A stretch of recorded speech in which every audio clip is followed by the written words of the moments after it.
The afternoon sun filtered through the crystal chandeliers of the Riverside Country Club's main dining room, casting elegant patterns across the pristine white tablecloths and gleaming silverware. From my seat near the windows, I had a perfect view of the manicured golf course that stretched toward the river, its emerald fairways dotted with perfectly placed sand traps and water hazards. I'd chosen this table deliberately, not just for the view, but because it offered the best vantage point to observe the family reunion lunch that was taking place across the dining room. My extended family had gathered to celebrate my grandmother's 80th birthday, and as usual, I was watching from a distance rather than participating directly. The Williams family had always been complicated. Old money, old traditions, and very old prejudices about who belonged and who didn't. My grandmother Eleanor had married my grandfather in 1962, bringing together two established families with deep roots in the community. Their children and grandchildren had grown up expecting certain privileges, certain social positions, and certain standards of behavior. I had never quite fit their definition of appropriate family behavior. "Sophia, darling, you look lovely," my Aunt Patricia called out as I approached their large table, her voice carrying the particular tone she used when she was being polite but not particularly welcoming. Patricia was my father's sister, a woman who had married well and spent the past 30 years perfecting the art of social positioning. My cousin Bradley, Patricia's son, looked up from his conversation with obvious reluctance. "Oh. Hi, Sophia. I didn't expect to see you here." "It's grandmother's birthday," I replied simply, settling into the one empty chair at the far end of the table. "Of course I'd be here." "Of course," echoed my cousin Miranda, Bradley's sister, though her tone suggested she found my presence more surprising than inevitable. "How are things going with your ventures?" The way she said ventures made it clear she was referring to my work with the same tone she might use to discuss an embarrassing hobby or a regrettable life choice. "Things are going well," I said, accepting a menu from the server without elaborating further. My family had never quite understood what I did for a living, despite my attempts to explain it over the years. They knew I worked in technology, they knew I traveled frequently for business, and they knew I lived modestly in a small apartment rather than the grand house they thought someone from our family should occupy. What they didn't know was the full scope of what I'd built over the past 8 years. "Sophia's still doing that computer consulting thing," my Uncle Charles explained to his wife as if I weren't sitting right there. Charles was my father's brother, a successful lawyer who had inherited the family's real estate investments and had been living comfortably off the proceeds for decades. "How interesting," his wife Margaret replied with the kind of polite disinterest that suggested she found it anything but interesting. My grandmother, the guest of honor, smiled at me warmly from her seat at the head of the table. "Sophia dear, tell us about your recent travels. Patricia mentioned you were in Asia again." "I was in Singapore and Tokyo for a few weeks," I confirmed, "working with some international clients." "Still doing that freelance work?" Bradley asked, and I could hear the subtle condescension in his voice. At 32, Bradley worked for his father-in-law's investment firm and had never failed to remind family gatherings that he was building something substantial rather than playing around with computers. "Something like that," I said quietly. The conversation moved on to other topics. Miranda's upcoming charity gala, Charles's latest golf tournament, Patricia's new interior designer. I listened with half an ear while studying the room around us, noting the details that had become familiar over the past 18 months. The Riverside Country Club had been the social center of our community for over a century. Founded in 1895, it occupied 200 acres of prime real estate along the river, with an 18-hole championship golf course, tennis courts, swimming pools, and dining facilities that rivaled the finest restaurants in the city. Membership was exclusive, expensive, and passed down through families like a precious heirloom. My family had been members since the 1940s, when my great-grandfather had first achieved the social status necessary to gain admission. The club represented everything they valued: tradition, exclusivity, and the kind of social connections that opened doors and created opportunities. It was also, as of 18 months ago, mine. "The salmon is excellent today," my grandmother said, interrupting my thoughts. "Sophia, you should try it." "I'll probably just have the salad," I replied, though not because of cost considerations as my family undoubtedly assumed. "Still watching the budget?" Miranda asked with false sympathy. "It must be difficult managing finances when you don't have a steady income." I looked at my cousin. a woman who had never worked a day in her life but who felt qualified to lecture me about financial responsibility, and smiled. I manage. Have you thought about looking for something more stable? Bradley asked. I mean, the freelance lifestyle might seem exciting when you're young, but eventually you need to build towards something permanent. Something with benefits, Patricia added helpfully. Health insurance, retirement planning. The things that really matter as you get older. I was 30 years old, hardly ancient, but my family had a talent for making me feel like an irresponsible child whenever we gathered together. I have benefits, I said simply. Through some kind of freelancer association? Charles asked, clearly trying to be helpful despite his obvious skepticism about my career choices. Something like that. The truth was more complicated than they could imagine. At 15, I'd started coding as a hobby, teaching myself programming languages and building simple applications for fun. By 18, I was creating websites for local businesses to help pay for college. By 22, I'd developed a mobile app that had been acquired by a major tech company for $12 million. That acquisition had provided the seed money for what became Williams Digital Solutions, a consulting firm that specialized in helping traditional businesses integrate advanced technology systems. Over the past 8 years, WDS had grown from a one-person operation run out of my apartment to a company with 47 employees and offices in 6 countries. But my family still thought I was struggling to make ends meet as a freelance computer consultant. Well, my grandmother said diplomatically, I'm proud of all my grandchildren for following their own paths. Of course, grandmother, Miranda said quickly. We all support Sophia's choices. The word choices hung in the air with the same dismissive weight that ventures had carried earlier. Speaking of choices, Bradley said, leaning back in his chair with obvious satisfaction, I have some exciting news to share with everyone. All attention turned to my cousin, who was clearly relishing his moment in the spotlight. Jennifer and I just put in an offer on the Morrison estate, he announced proudly. If everything goes through, we'll be moving into one of the most prestigious properties in the city. The table erupted in congratulations and excited questions.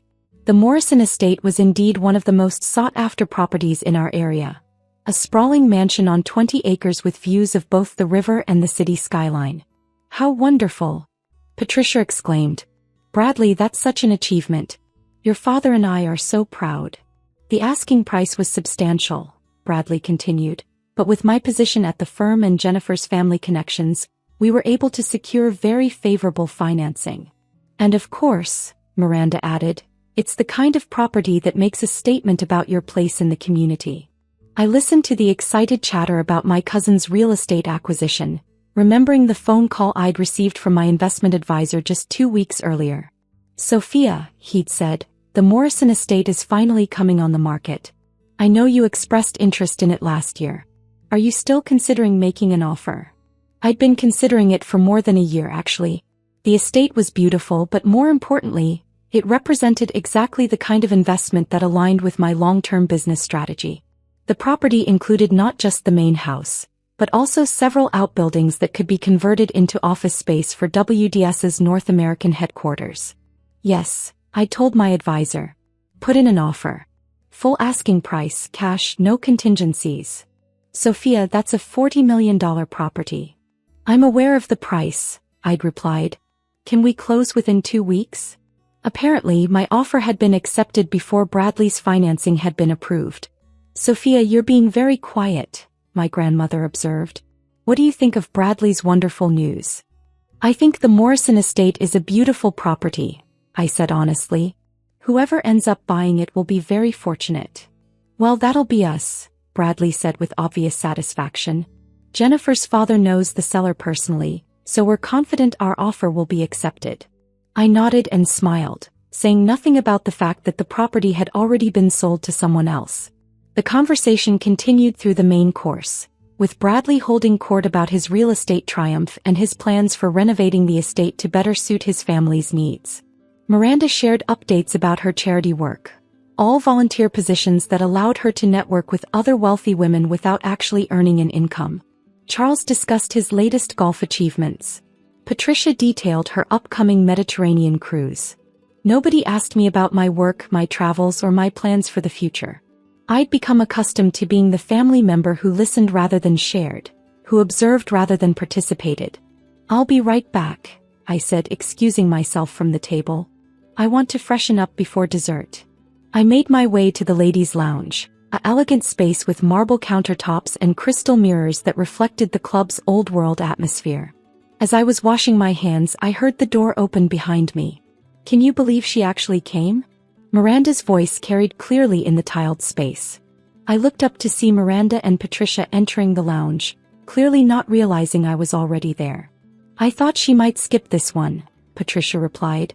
"These family gatherings must be so uncomfortable for her." "Well, she can't afford to go anywhere else for a nice meal," Miranda said with a laugh. "This is probably the only time she gets to eat somewhere decent." "It's sad really," Patricia added. "She's 30 years old with no real career, no husband, no prospects. Living in that tiny apartment, pretending that computer hobby of hers is a real business." "At least she's trying," Miranda said, though her tone suggested this was damning with faint praise. "Even if she's not very successful at it." I cleared my throat softly and both women turned to see me standing at the sink. Their faces went red with embarrassment. "Sophia," Patricia said quickly. "We were just having a private conversation," I finished calmly. "I understand." I dried my hands deliberately and walked past them toward the door, but Miranda's voice stopped me. "Sophia, you know we support you, right? We're family. We want you to succeed." I turned back to look at my aunt and cousin, seeing the mixture of guilt and condescension in their expressions. "I know exactly what you want," I said quietly and left the lounge. When I returned to the dining room, dessert was being served.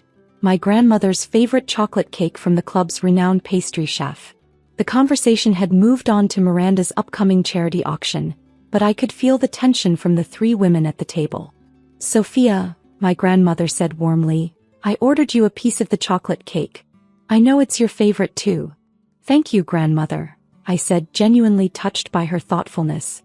"So tell me," Eleanor continued, "when will you be traveling again? I worry about you being away so much." "I'll probably be going to London next month," I said. "And then Berlin in the spring." "More consulting work?" Charles asked, though his tone suggested he was struggling to understand what kind of consulting required so much international travel. "Yes, we're expanding our European operations." "We." Bradley caught the pronoun immediately. "My company," I clarified. "Williams Digital Solutions." "I thought you were freelancing," Miranda said, still looking uncomfortable from our encounter in the lounge. "I was initially, but the business has grown over the years." "How grown?" Bradley asked, and I could hear genuine curiosity in his voice for the first time all afternoon. Before I could answer, Robert Chin, the club's general manager, appeared at our table. Robert had been managing the Riverside Country Club for 5 years, transforming it from a slightly outdated institution into one of the most prestigious and profitable private clubs in the region. "Good afternoon, everyone," Robert said with his usual professional smile. "I hope you're all enjoying Mrs. Williams's birthday celebration." "Everything has been lovely, Robert," my grandmother replied. "Please give our compliments to the chef." "I certainly will." Robert's attention turned to me. "Ms. Williams, I wanted to let you know that the quarterly reports you requested are ready for your review. Should I have them sent to your usual table?" The table went completely silent. I could feel every pair of eyes staring at me, could sense the confusion and growing suspicion in the air. "That would be fine, Robert," I said calmly. "Thank you." "Of course. And the renovations to the East Wing are proceeding on schedule. The new private dining rooms should be ready for the spring season." "Excellent. I'll want to see the progress tomorrow. I'll arrange a walkthrough for 10 a.m. if that works for you." After Robert left, the silence stretched on for what felt like hours. Finally, Bradley found his voice. "Sophia," he said slowly, "what quarterly reports is he talking about?" I took a sip of my coffee, considering how much to reveal. The truth was going to come out eventually. My family would figure out what was happening when Bradley's real estate deal fell through and he started asking questions. "The club's quarterly financial reports," I said simply. "Why would you need to review the club's financial reports?" Patricia asked, though her voice suggested she was beginning to suspect the answer. "Because I own the club." The silence that followed was so complete that I could hear conversations from other tables, Could hear the distant sound of golf carts on the course outside. Could hear my own heartbeat in my ears. You what? Miranda whispered. I own the Riverside Country Club, I repeated calmly. I purchased it 18 months ago when the previous ownership group decided to sell. Bradley's mouth was opening and closing like a fish out of water. You bought the country club? The real estate, the facilities, the golf course, and the business operations, I confirmed. It's been one of Williams Digital Solutions' most successful investments. Charles was staring at me like I'd grown a second head. Williams Digital Solutions owns the Riverside Country Club? Among other properties, I said. We've been diversifying into hospitality and real estate as part of our long-term growth strategy. How much did it cost? Patricia asked, her voice barely above a whisper. $68 million, I replied, though we've invested another $12 million in renovations and improvements since then. My grandmother was the first to recover from the shock. She began laughing, a warm, delighted sound that filled the sudden silence. Sophia dear, she said, her eyes twinkling with amusement, I think you've been keeping secrets from your family. Just a few, I admitted. A few. Bradley repeated. You own an $80 million country club and you call that a few secrets? The club is just one asset, I said. Williams Digital Solutions has a diversified portfolio. How diversified? Charles asked, though he looked like he wasn't sure he wanted to know the answer. I pulled out my phone and opened the summary report my CFO had sent me that morning. Currently, WDS has assets of approximately $2.4 billion, I said, reading from the report. We employ 847 people across 6 countries, and our annual revenue last year was $340 million. The silence returned, deeper and more stunned than before. You're a billionaire, Miranda said finally. On paper, I confirmed. Most of the value is tied up in business assets and real estate investments. Like the Morrison estate? Bradley asked, and I could see the dawning realization in his eyes. Among others, I said. We closed on the Morrison property last week. It'll be converted into our North American headquarters and research facility. Bradley's face went through several interesting color changes before settling on an unhealthy shade of gray. You bought the Morrison estate out from under me? I made a better offer, I said gently. Full asking price, cash, no contingencies. In business that usually wins. But you let me talk about it all through lunch, he said, his voice rising. You let me tell everyone about my real estate triumph, knowing that you'd already bought the property. You didn't ask if I knew anything about it, I pointed out.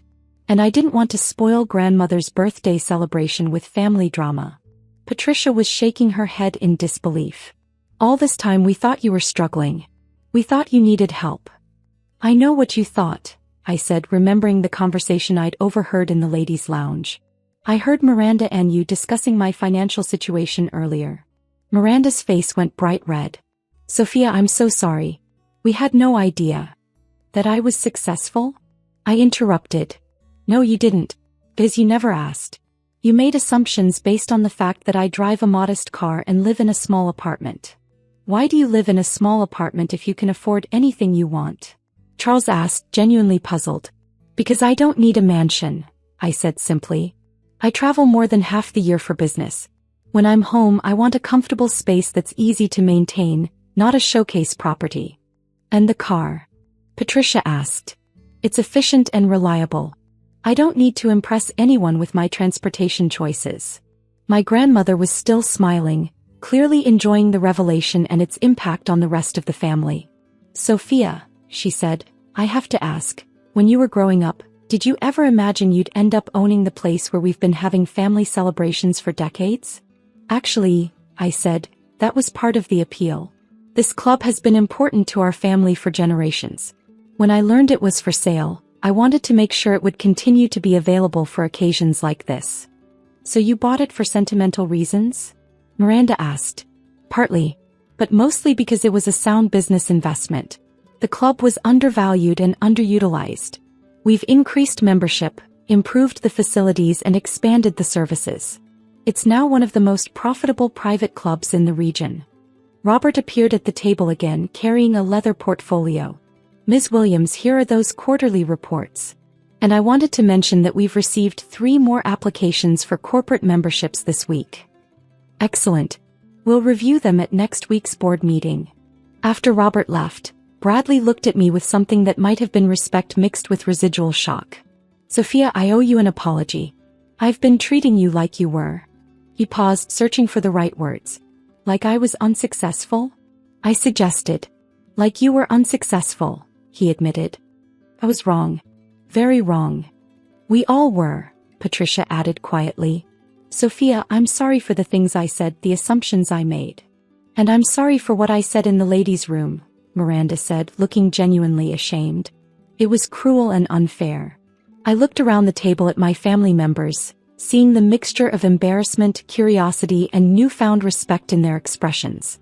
I don't need apologies, I said finally. But I would like to suggest that maybe we could try to know each other better going forward. Real conversations about what we're actually doing with our lives, not just assumptions based on appearances.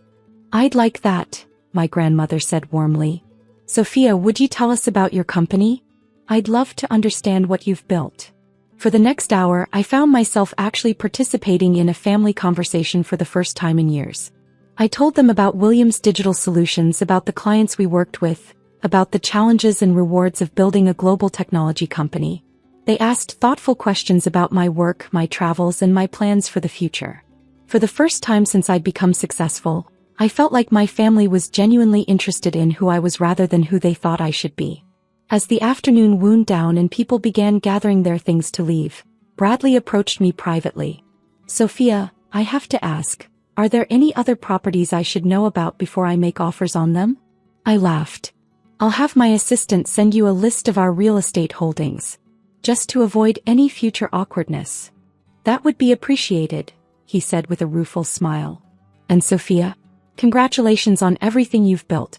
I may not understand how you did it, but I can see that it's impressive. 3 months later, I was hosting my first family gathering as the official owner of the Riverside Country Club. My grandmother's birthday celebration had been so successful that we'd decided to make it a quarterly tradition. This time, however, the dynamic was completely different. Instead of sitting at the far end of the table as an afterthought, I was at the center of conversations about business, investments, and future plans. My family members asked for my advice on their own financial decisions and seemed genuinely interested in learning from my experiences. The most significant change was in how they treated my work. Instead of dismissing my computer hobby, they now referred to Williams Digital Solutions with the respect usually reserved for major corporations, which I supposed we had become. Sophia, my grandmother said as we were finishing dessert, I want to thank you for saving our club. I was so worried when the previous owners announced they were selling. I thought we might lose this special place. I'm glad I could help preserve it, I said. But grandmother, we haven't just preserved it, we've made it better. The improvements we've implemented have enhanced the experience for all our members, including the family members who spent years underestimating the new owner, Patricia added with a self-deprecating smile. Especially those family members, I agreed with a grin. As I looked around the table at my family, people who now knew me for who I really was rather than who they'd assumed I was, I felt grateful for the journey that had brought us to this point. The years of being underestimated had taught me to value authentic success over external recognition. The experience of building something meaningful while being dismissed had made me stronger and more focused. But most importantly, I'd learned that the best way to change people's perceptions wasn't to announce your achievements. It was to quietly build something so substantial that it spoke for itself. The Riverside Country Club continued to thrive under my ownership, becoming not just a profitable business venture but a symbol of what could be accomplished when you believed in your own vision despite other people's doubts. And every time I sat at my usual table looking out at the golf course that had become one of my most satisfying investments, I remembered the whispered comment that had started it all. She can't afford to be here. Now, of course, nobody could afford to be there without my permission. But more importantly, I'd created a place where my family could gather and celebrate not just birthdays and achievements, but the deeper understanding that success comes in many forms, and that sometimes the quietest person at the table has the most interesting story to tell.